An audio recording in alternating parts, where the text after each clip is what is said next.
Warning against the greatest sins. The Prophet's prayer for mercy. Summary: the Prophet warned against the greatest of sins, which are joining others in worship with Allah and being undutiful to one's parents. He also warned against giving a false witness. The Prophet heard a man reciting the Quran in the mosque and was pleased with his recitation. He then heard a bad praying in the mosque and prayed for Allah to be merciful to him. Sahih al-Bukhari 2654. Narrated Abu Bakr, the Prophet said thrice, "Should I inform you of the greatest of the great sins?" They said, "Yes, O Allah's Messenger." He said, "To join others in worship with Allah and to be undutiful to one's parents." The Prophet then sat up after he had been reclining on a pillow and said, "And I warn you against giving a false witness," and he kept on saying that warning till we thought he would not stop. Sahih al-Bukhari 2655. Narrated Aisha, the Prophet heard a man reciting Quran in the mosque, and he said, "May Allah bestow His mercy upon him.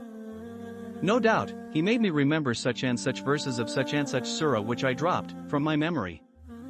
Narrated Aisha, the Prophet performed the tahajjud prayer in my house, and then he heard the voice of Abad who was praying in the mosque, and said, "O Aisha, is this Abad's voice?" I said, "Yes."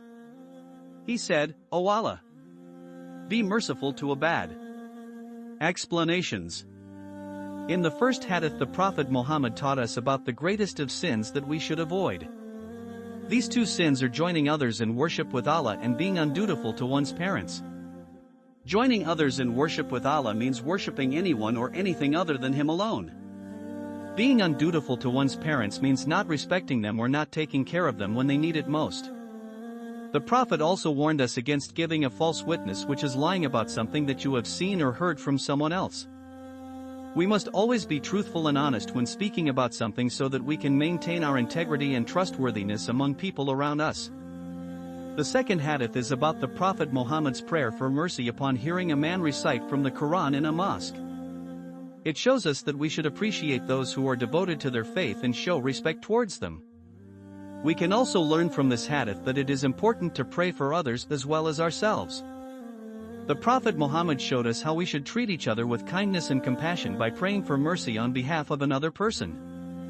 This teaches us that we should always strive to be kind and compassionate towards one another regardless of our differences or beliefs.